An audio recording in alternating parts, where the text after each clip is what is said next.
Hello and welcome to Visualized Conjured Landscapes, a masterclass with and a presentation of the recent work of Arie Alexander Gallus.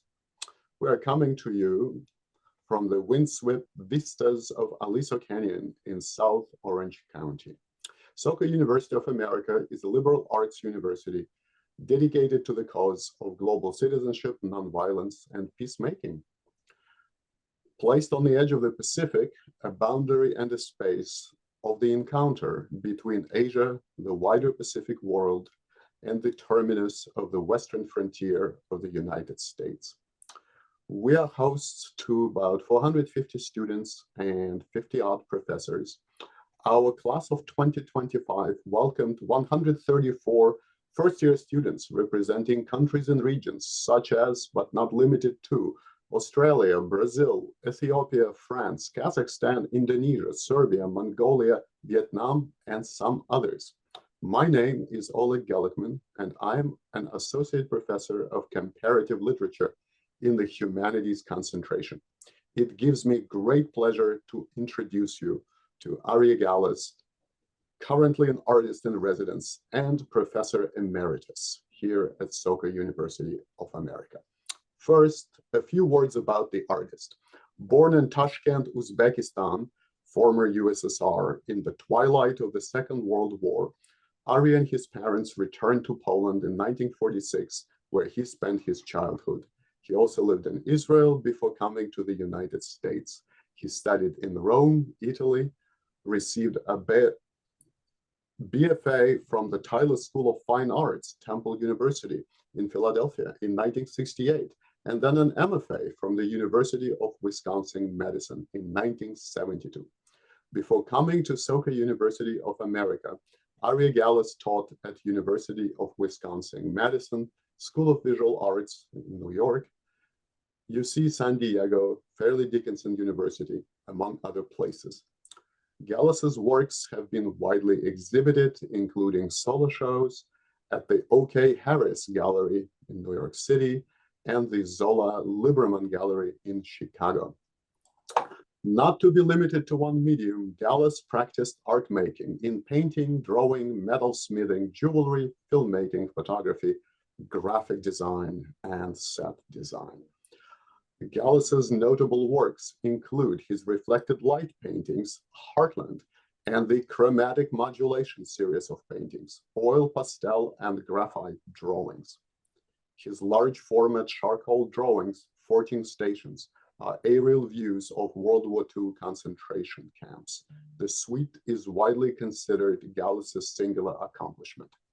Currently, his charcoal drawings, Spinoza and Ecclesiastes 5, chapter 5, verse 8, are on exhibit in Dreamscape Beyond the Veil, an exhibit at the San Diego Mesa College Art Gallery. The show runs through December 12, 2024.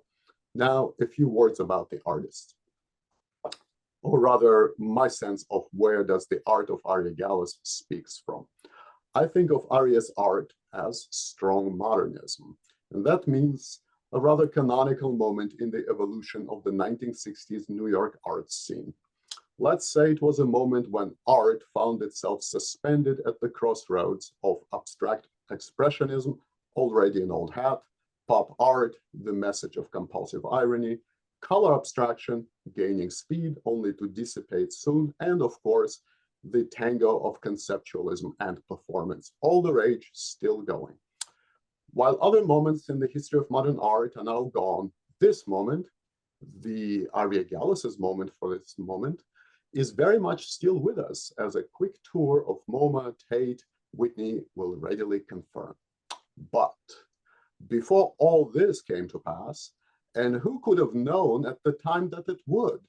Certainly not Arie Gallus, when he formulated his practice of art as strong modernism.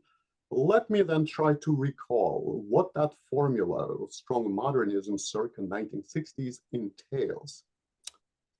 First, image is a thing of its own, meaning to paint not the world but paintings that work as all over images in their own right, neither windows on the outside no intrusive objects tacked to the wall. Second, figuration is limitless. To affirm that the possibilities of figuration on canvas, that magic space delimited by the frame, are, in fact, limitless, while imitation of the world is always constricted by what the world looks like to the likes of us. Third, that's the final one, I promise. Seriality is a form. To dedicate a life to the creation of something more than a set of paintings, but a recognizable, yet general, technical idiom. One that, while being singular to one's own name, also stands up to the entirety of the tradition of art making.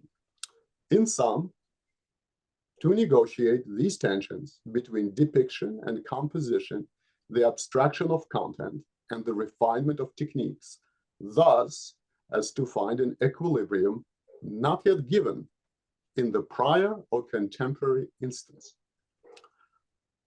With reference to the work displayed for you today, we could speak directly to Arie Gallus's deliberate choice of the genre as restrictive as the Occidental landscape, and his artful deployment of its idioms in three different dimensions across his work: that of miniature up-close drawing, as evidence in his Perpetree series, documentary fresco, as evidence in already mentioned 14 Stations suite, and of course in his lifetime elaboration of trademark reflected light works. Or we could focus on his singular dialogue with Fauvism, in which he removes all traces of spontaneity of impression by meticulous execution, thus enabling the painting as an image to be reborn as a thing of its own, in this instance, an imaged construction, neither perceptual nor ornamental, but self-identical, because disencumbered from the noise of extrinsic association. Please don't let me go on, especially given that we have the artist himself standing by.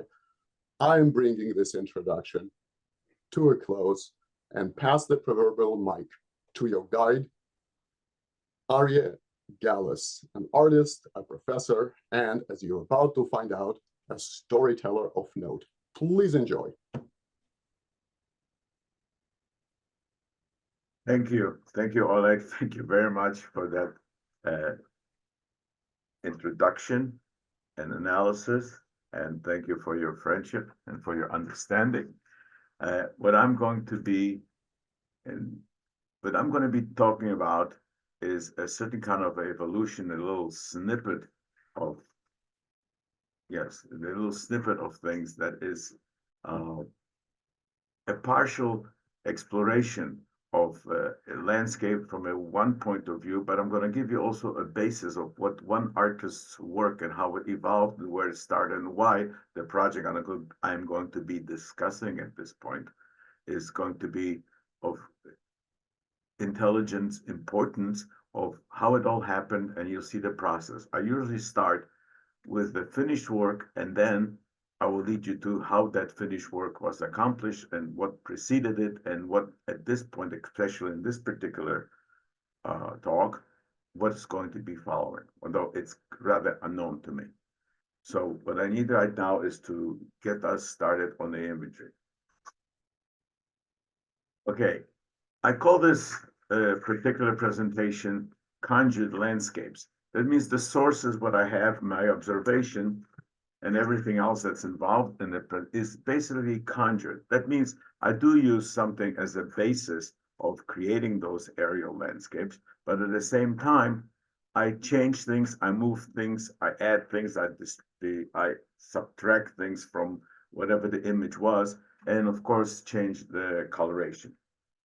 Thus, what you see here in front of you right now is 5 of the 7 works which will be described, because 2 I've done a little bit previously and I have already explained them.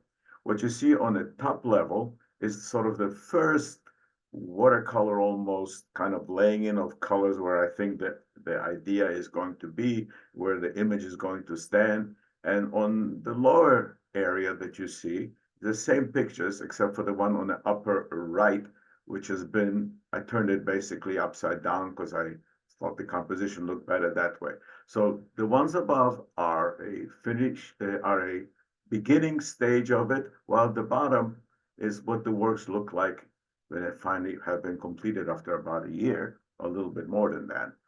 And on the bottom three black and whites, they'll become much more important as I go through, especially the one on the bottom, the one on the right-hand side of the three drawings, which sort of put the final stamp on what my last work that I've created in this series drew its inspiration from.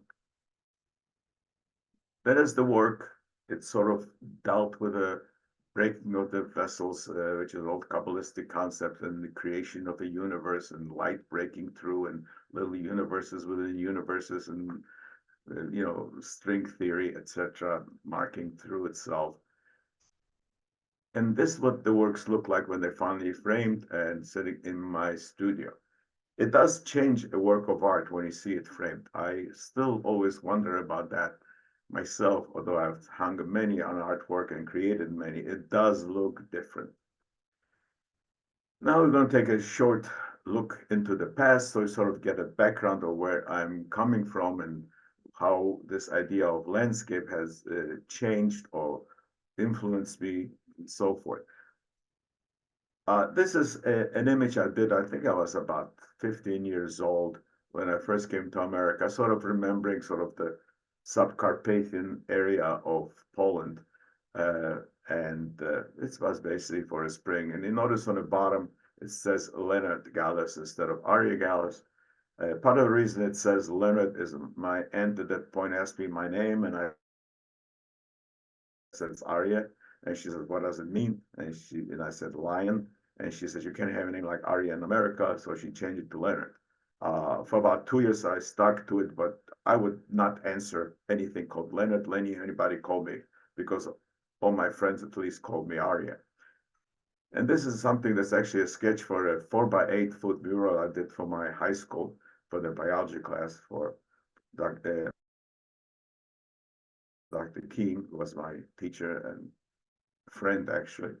And this is a landscape, this looks like sort of an idyllic place. It's actually in north side of Chicago, and that's really a canal of the Chicago River. And I got up really early in the morning just to catch it, just to see what it looks like. And it was pretty cold.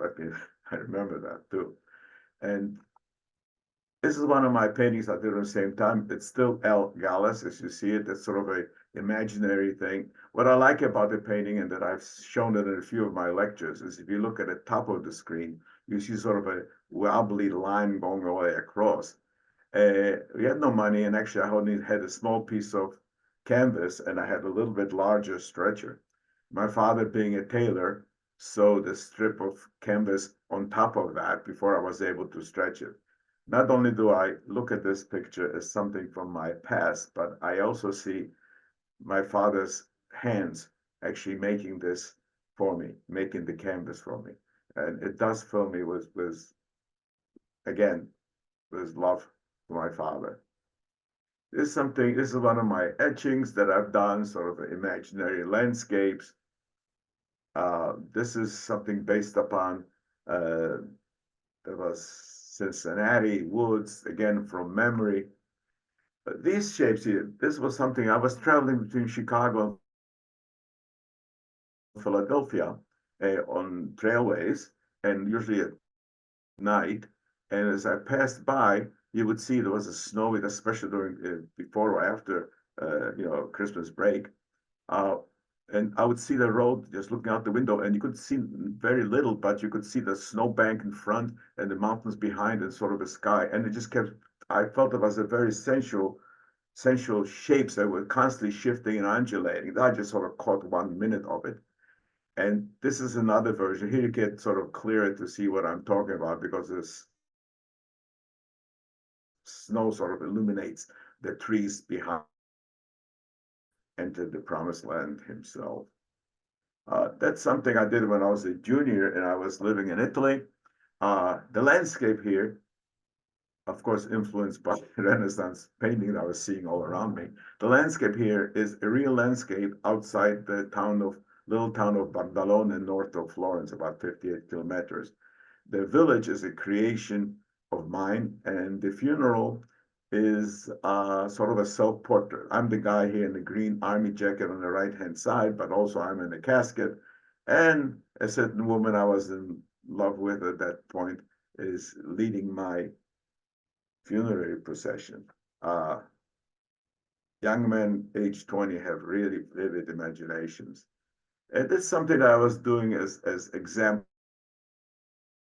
to students of mine how to use certain inks, especially sepia ink and so on through the thing. One of my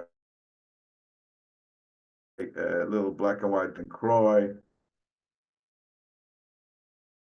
another one from the same, one of my reflected light pieces. It's rather a large piece. There's no color involved in the canvas. The canvas is completely white. But what you are seeing here, I guess which is my trademark, is that the image that you see and the colors are actually reflecting of the sides of those aluminum extrusions, which are the white lines, which stick out about a half an inch from the surface. And the cross lighting of it creates that image. Another one from the same series of landscapes called Blue Colorado. This is actually something I called Indiana White. And it's actually the collection, I think, of the New Jersey Museum right now, New Jersey State Museum. What it is simply that all I did is I painted different shades of dark color on each of individual stick, and the white that you see is the white of the canvas, and the dark that you see is just where there's a less of a reflection of it because the side is painted black. And the illusion here is on a frozen river looking up from above with some tree lines. I really was fascinated by that simply because it shows an image which really doesn't exist. It's just an illusion of light, more or less light contained within one image. This is also quite a large piece from that same series and subsequent series that I'm working with. Landscapes, clouds casting shadows. You can see that, for instance, this here is the actual image of the finished painting. This is the sketch, and you notice that I have to work from the back on that particular painting, so therefore the images are reversed. A series of drawings from the same period, studies, those are drawing artworks in themselves, landscapes. This is oil pastel, which is one of my favorite medium to work with. This is called Interstate, and I like it. It's a little large, actually. It's about 40 inches tall. And people always ask me, how come you make everything natural, but the road is red? And to me, it was simple, it just appears like that on a map. Some more of those really free form that I did for my wife's birthday, more of those. I like this triptych. Those are about 30 by 42 by 41. Those are imaginary wetland landscapes where a river flooded over. It's called flood. And I imagine all of those things. What would happen if the river rose to a certain point, but left the trees still, the tops of the trees still showing? And also at that point, I was quite in love with the curves of oxbows, and I just kept working a whole series.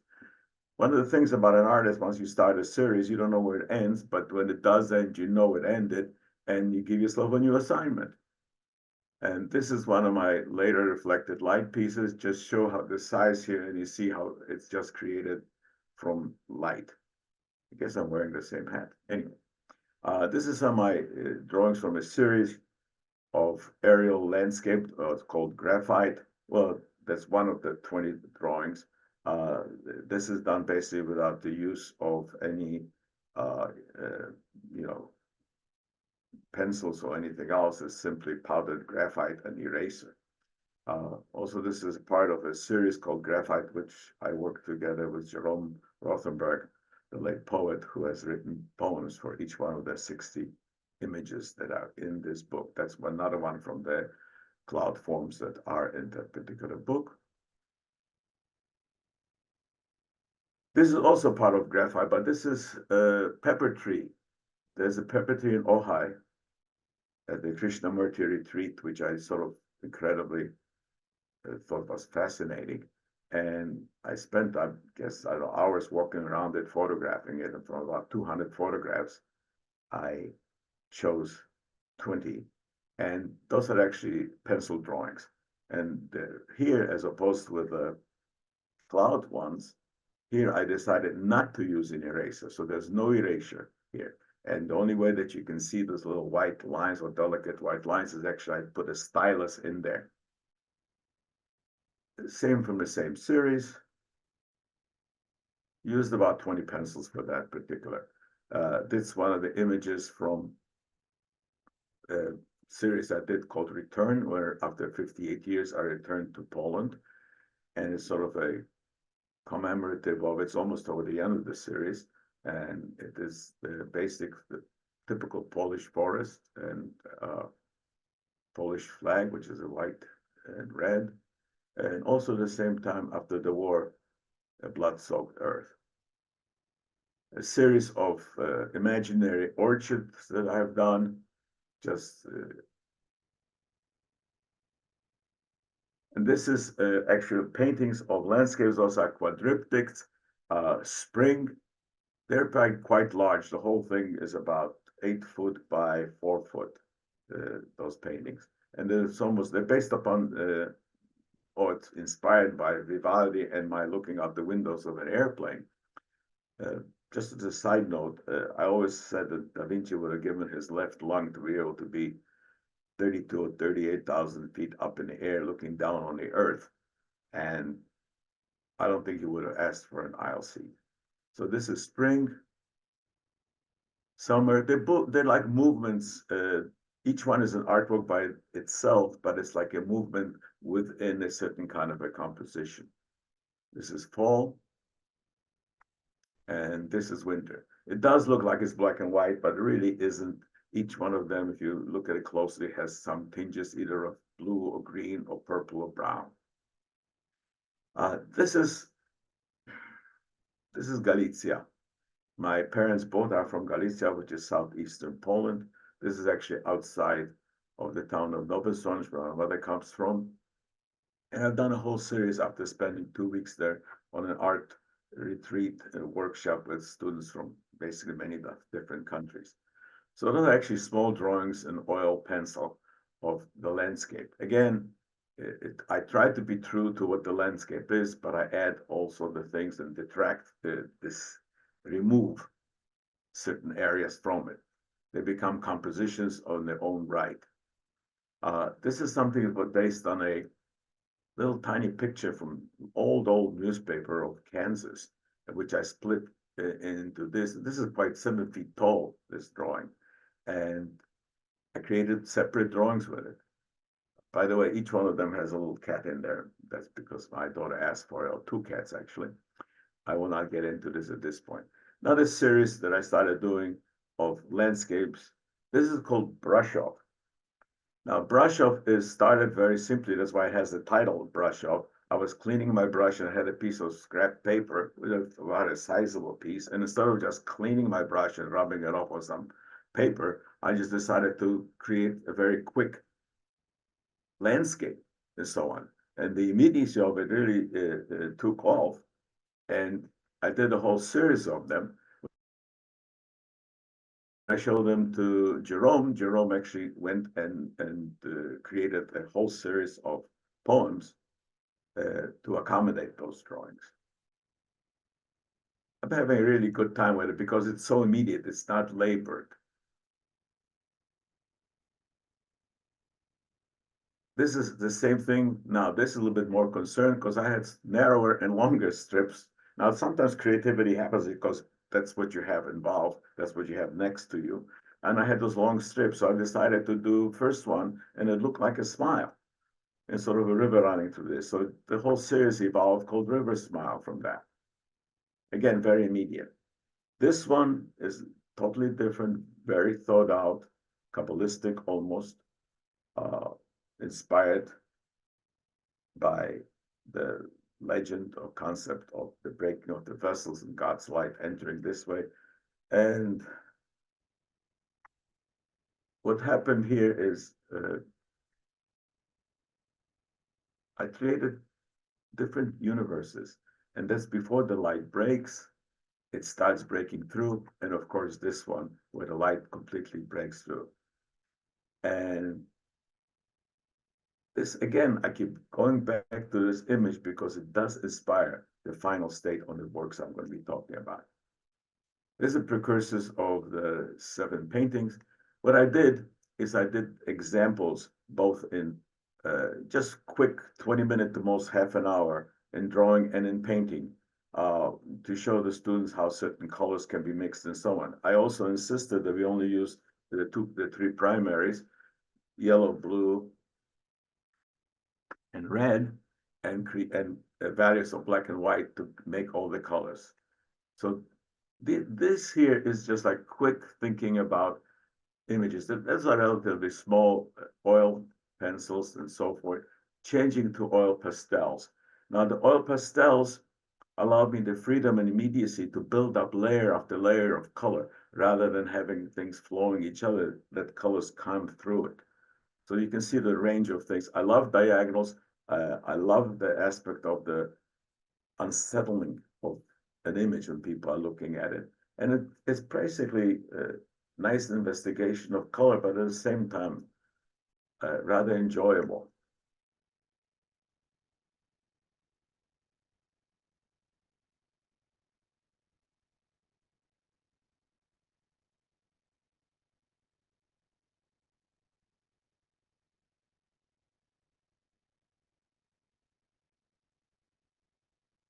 From that grew my series, Chromatic Modulation, which visualizes actually talking about.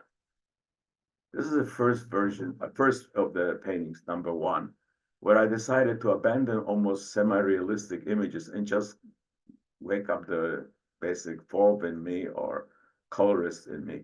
And they're harsh and much, much harsher than I ever used the painting. But I found a certain joy of starting the painting and not knowing where it's going to go. And at the same time using color, which I have not used before, not on site. This is about, again, 3 by 4 foot paintings. This is the second one of these paintings of the 7, which I showed you the 5 that is going to be done. This one and the previous one are on canvas. And again, I just shifted the color theme on here and experimented with what it looks like, experimented with each image being, each square within it. Acrylic paint on arches paper, very rough paper on purpose. And also the finished aspects of it, painting actually, but it's actually the one I finished toward the end. And you can see that on all of them, I explore a theme of colors, whether it's the value and so on. So if you have the previous painting, which deals with, say, this is actually done later, but this painting deals with shapes on some kind of background and complements, while this one has everything sort of on a much higher value and working. Now, is it based upon real landscape? Yes. Have I changed it? Yes. Have I changed a lot of it? Yes. Have I, it was surprising to me from where I started to where I went, how this painting actually evolved. And you have right now, this is another one from the same series. And again, I use different tonalities, different combinations of it, and creating completely different universes. This one too, I'm still trying to figure out how to use those bright colors, but by superimposing them each upon each other to create a certain kind of sensuality that I sort of had in my really early works. One of the things you discover is that even though I've been around for now, I just started my 8th decade, even if I've been around for a while, certain things have changed, certain things have grown, but certain things definitely remain the same. It's almost like a fingerprint that certain ways of handling a brush or strokes are still there and reminiscent. Now, this is a documentation how 2 of the works were created, step by step. And I'm visualizing this landscape. So here, what you have is you have the finished work, and this is what it looks like. And now let's see how it's went through it. This is when I first sketch things down. What I do is I actually lay the works in with a pencil, figure out what the areas are, put in some shapes, eliminate some shapes, change some shapes, etc. When I'm inspired by an actual image, or maybe I make a combination of images of different things. And then I color it in. This is just like a wash. Now, is there a reason for these colors to be there? I have no idea, and I'm the artist. I just mix some color and it feels like it's the right spot to put in. I put it in and then I look at the next color and see what might look good with it. And sometimes I put two spots all over the place and then see what happens. I know I'm going to be painting over that. I know things are going to change. I know things are going to evolve. But just to give me something so I'm not working on a color against the white paper, because then I myself would not even know what the color is like. This way, it gives me something to relate the color to, and of course, colors change depending what surrounds it. So these images are the beginning images of the painting, and now I'm starting to work on. Now, I usually work from the upper left to the bottom right. Why? Because I'm right-handed. Actually, I started as a left-handed person. In those days, they taught you how to be right-handed, so I wound up to be ambidextrous. But I always start from the right-hand side, which became now my dominant hand. And I go from the right-hand side all the way to the bottom left. So what happens, depending how much time I have and so on, and sometimes it takes hours, just when I feel I have to leave and I still have some paint left on the easel, I just plop it in basically almost anywhere that I feel it should be. So it's not too, as I go back to this brush up series, you shouldn't waste your paint, you know. So you see now it starts growing. So the colors that you've seen before here, now it changes. You know, especially the circle in the middle there on the second row from the top, you see that this is getting almost to the final thing, but some of the other ones on the left also. And then I continue building upon it. So as I keep working down or working, I change the color. So you can see it change from here to here, from here to here. So it's not that I'm putting a veil over the colors, but I use on purpose the colors underneath it to shine through the colors in front. So actually it's sort of a quick pointillism of sorts or whatever. And some of the colors are harmonious and some are not. And so as the painting keeps evolving, you notice that more and more things are changing. And now I'm getting to some parts I don't always follow the complete protocol, but on some of the areas on the left start having been starting to evolve, while the bottom and the center still is not done. Now I'm coming to work on the center areas. And this basically what you see now is the finished painting. And it's a product of process of sometimes sitting there for a day and just looking at the work and deciding what to do. Sometimes it happens to be a complete accident. Sometimes it happens to be that the color that I've started on the, say, bottom right-hand side changes my opinion about what happens on the upper left-hand side. And sometimes actually those things do change, as you can see that. And of course, I put in the grid, which is basically based upon an 8 square mile of the American Midwest landscape.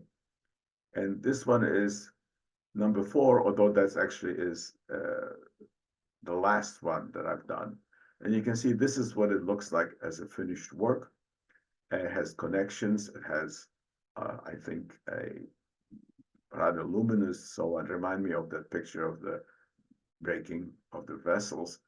And that illumination did not happen actually till the end. So as I'm leading you through the progress, this is again how I start the images and putting the first layer of colors in, deciding that something should be lighter yellows and so on, contradicting yellow, oranges, purples against blues and greens. And the painting starts evolving. To the upper left, you can see that things have already changed from here to here. And I just keep growing. Now, the lines were crooked, so this is a technique I use many times. I just tape out the area where the lines are supposed to be, just common painter's tape, fill in the area with something I think should be the color of the grid, which here has to be sort of a yellowish orange. And the next stage of it, I take the grid off and you can see that the lines now have been straightened and I have to keep adjusting the other colors. So I'm visualizing what thing's supposed to be upper left. You see what happens here and it now changes. And the whole triangle on the left-hand side changes from here to here. And it slowly keeps growing.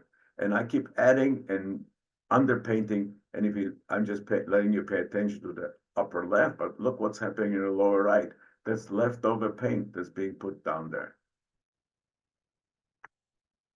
And the painting grows. I'm not happy with certain things. I'm not happy with the red. So for instance, I felt this was red, but I liked it. And I said, well, this has to be more luminous. And what I did is I overpainted it. So therefore the red is still there someplace. The different areas are still there, but there's still some, they're sneaking through in a way. And it keeps going. And I started on some of them outlining the edges, but you notice I didn't like that sort of a yellowish orange grid system. So what I've done is I've added some kind of darker orange on the left-hand side, thinking that that probably looks better. And it's a wrong decision, but that's a decision I made at that particular time. You're talking about weeks and so forth of work. And slowly the painting happens here from the drawing actually, from breaking of the vessels, the lines are interesting around those things. They're sort of the white yellowish lines or yellowish white lines that are surrounding each one of the fields seem to be reminiscent of my previous drawing that I did a year and a half earlier. And the grid is there, but I have not yet made a decision what. And also the bottom right, I have not finished yet. So what I did is I completed the grid as a sort of an orange, red, and I didn't feel good about it. It seemed to have broken up the unity of the piece, and rather than being a multiverse and so on, it became some kind of a false spider web that came upon it. So I changed it. I changed it to its final form, which I decided to put yellow, and the yellow connected with all the other yellows. And all of a sudden, the whole painting came from me not only color-wise in motion, but it actually appears to be spinning. Its universe is spinning within universes within itself, having parts of it. And some of it actually reminds me of those Christmas decoration lights that rotate and things change in colors. And not that I consciously thought of everything here, because sometimes I just watch my hand doing the work, and I'm amazed that that's actually happening. But then the happiness of this is to find out that it's finished. People always ask me, how do you know that your painting is finished? Which is, I guess another question is how long did it take you? Well, it doesn't matter. It took me, for this point, about 79 years. But no, what I'm thinking about this here is that when I feel a painting is finished, when I look around at every nook and cranny on it, and it doesn't bother me. And when it doesn't bother me anymore, I put my signature on it and I think about what I'm going to do next. And this was the last one from this particular series. And you can see, this is the drawing I told you before, and this, how that drawing, through many permutations later, without my even thinking about it, finally led to that. So this is the universes within the black and white, the concepts of light and Kabbalistic theory, and Doug Rosenberg, who inspired that in a certain level, his series of works. It just grows and grew to it. Now here I'm going to be quiet and just show you a time lapse how two works have progressed. So you can study it by itself without my voice interfering.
And that's how the works look like when they're framed again.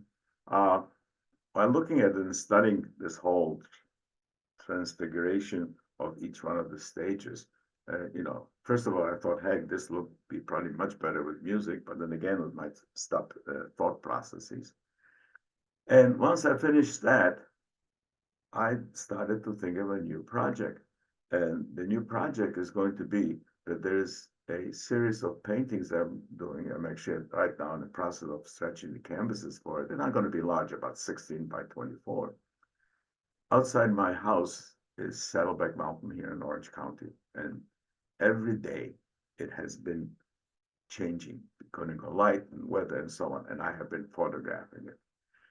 And so I don't know what the painting is going to be like. I don't know what my new paintings are going to look like, but it's something about that. I've been photographing almost basically from the same spot, some different spots, so on, but basically from the same spot since the end of last January. And hopefully in a month or 2 months by then, I'll have all my photographs. I don't know, hundreds of them, I guess, by now, and probably select 12 as original inspiration or combine them and so on. I have no idea what my new paintings are going to look like. But here is some of my demonstration I did for my classes, which are usually about half an hour at the most, 45 minutes sometimes, but mostly like 20 to half an hour of showing people how to work. It is not the way that I work, but it's a demonstration of, say, ink drawing with a Japanese brush. Basically, this is inspired by sort of a semi-concept of the landscape that I'm familiar with, which is the two mountains for some reason, and at the same time, using the Japanese brush by itself by applying different pressures. This is actually, I showed my students how to work on the concept of depth perception based on not just on the photograph, but how you would do it when you photograph on an area in the middle of your visual field. The hills behind it become unfocused, and then the objects closer to you also become unfocused. And it's an unusual kind of situation.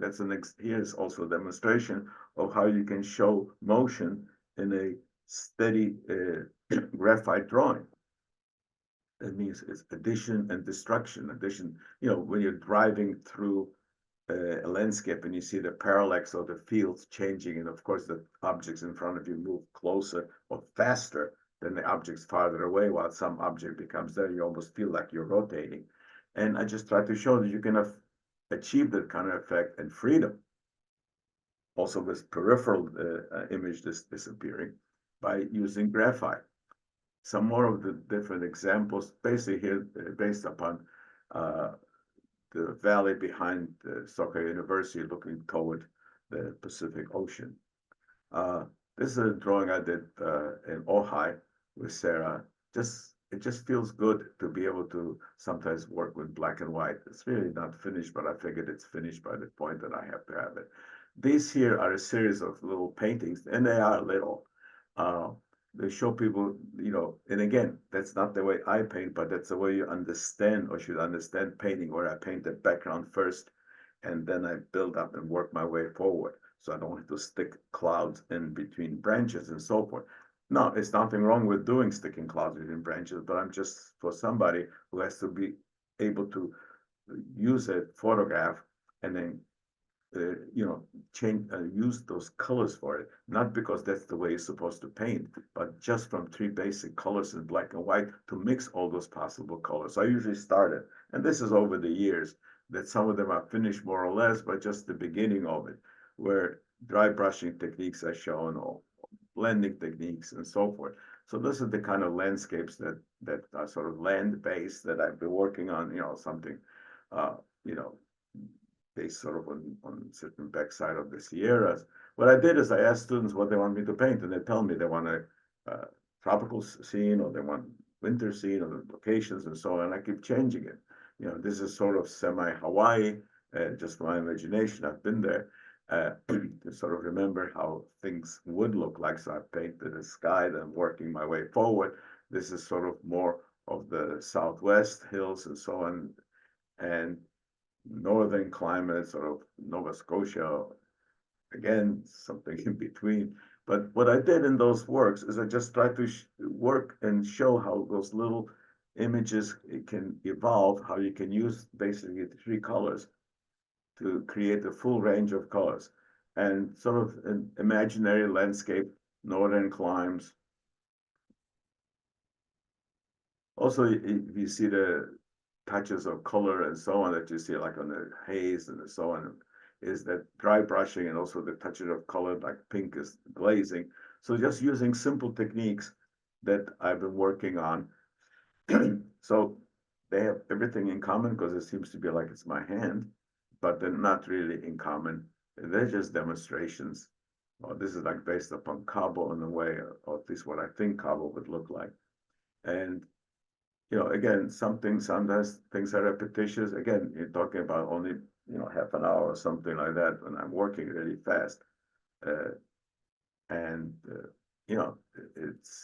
I'm not Ross, but these are just examples of how to start painting in the beginning without using, palette knife, by being sort of honest about it and making it easy. That all of those colors came in from 3 colors. That all you have to do is understand value, intensity, etc., and be able to work in different fluctuation of it. And now I've been sort of doodling. So this is actually, I was in a class that I was taking this summer and talking about the poetry of somebody going in the forest and so on. And this is a small drawing, actually. All of them are pretty small. And, I was just sort of doodling and so on, but it made me feel really good, of course, until I was asked by Sarah to see if I could put my 2 cats in there. And yeah, it was fun. There's one cat whacking the other. They're sisters, they're frenemies.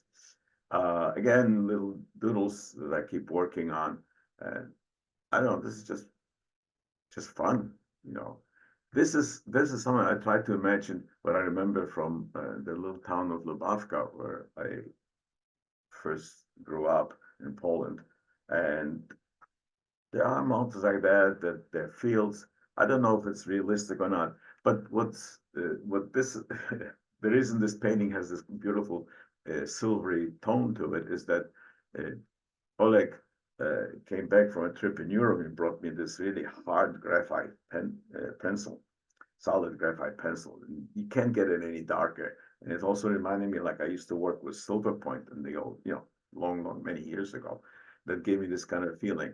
And then imagining what Saddleback would look like. This is not really Saddleback Mountain, but sort of like, I look at it, because it's looking toward the northwest and I can see the earth shadow there. So just, again, quick things that I'm working with this year too. It's sort of an imaginary, it's not the mountain or something that is close enough.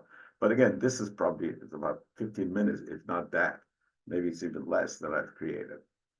And here's the images I was going to talk about, is that I've been taking photographs. I just select, I don't know if those are going to be the images or not, but this is view from my house of Saddleback Mountain. And it's quite an interesting field. Are my paintings going to look like that? Probably not.